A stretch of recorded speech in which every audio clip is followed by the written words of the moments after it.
Yo, what's good, everybody? It's your boy Steph from the Hot Moving Podcast. And man, it's a wrap for Undisputed. Listen, I like Keyshawn, I like Richard, but it just don't have the same pizzazz, the same level of juice and pop when they had Uncle Shay Shay, also known as Shannon Sharpe, the Hall of Fame tight end who took his talents to ESPN to appear on Monday and Tuesdays, man. I got to tell you, man, ESPN is crushing the numbers, and they're not, of course, they're going to, they're going to gloat about it as they should, okay? Because look, First Take is averaging 5x more viewers than Undisputed. During the 2 weeks from November 27th to December 8th, First Take, 581,000 views, drew an audience 5 times greater than Undisputed, 105,000, according to sources. In fact, November ranked as the most watched month, 614,000 in the 16-year history of First Take. Look, Stephen A will credit Skip Bayless for bringing him on and allowing him to flourish after he was let go of ESPN a couple years prior. So he came on First Take in 2011 and, took the baton and continued to move forward, right? I give Stephen A. Smith a lot of criticism and will still do so. But in this sense, in comparison to FS1, just dominating, just blowing out the water, right? It is lapping the numbers. Obviously ESPN is the bigger platform than Fox, but when Undisputed had Shannon Sharpe, the numbers were still decent, right? It wasn't like they were too far behind First Take. It was like a split audience, even though First Take still had the lead.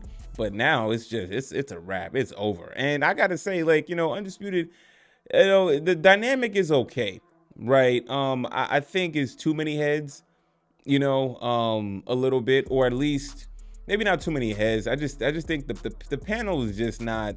I don't know. Is there something about the panel I'm not vibing with? I can't really put a pulse on it. It's because it's weird.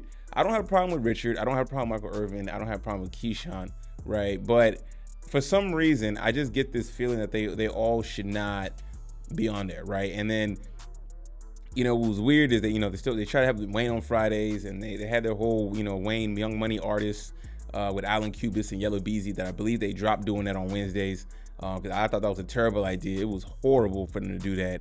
But it looks like, man, this is the end. This is the end for Undisputed, right? Undisputed at this point, this is their show. It is what it is.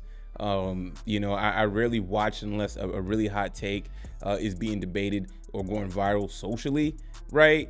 And of course, it helps for your First Take. It helps when they have Shannon Sharpe. Shannon Sharpe brings in a whole lot more audiences, right? Then they bring in Pat McAfee, brings in a lot more audiences, right? And then of course you got the Stephen A. fans, right? Stephen A. Smith fan. Of course, a lot of people tune in to see Stephen A. Smith take, whether people like him or not.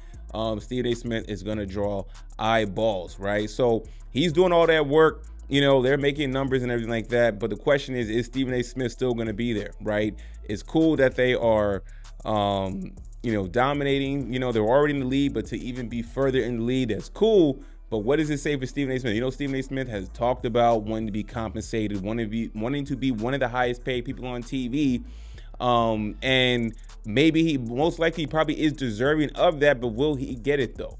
Right? He works nonstop, going from show to show, working on his platform as well.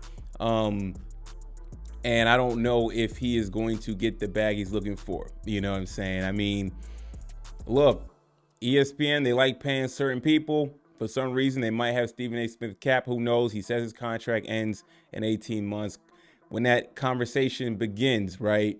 Could he be the highest paid person on TV considering these numbers and what he brings to the table? Or will Stephen A. Smith find himself not on ESPN? He's already been talking about, expanding his YouTube platform. Seems like he's doing a decent job. He's spent over 7 figures to build his studio, right? So is the transition already in the making? We shall see going forward with Stephen A. Smith and his pursuit of getting that holy bag that he feels he deserves, right? The numbers speak for itself, but again, do they want Stephen A. Smith on their platform going forward, right? So anyways, guys, thanks for watching. Please like, subscribe, leave me your thoughts. I'm out.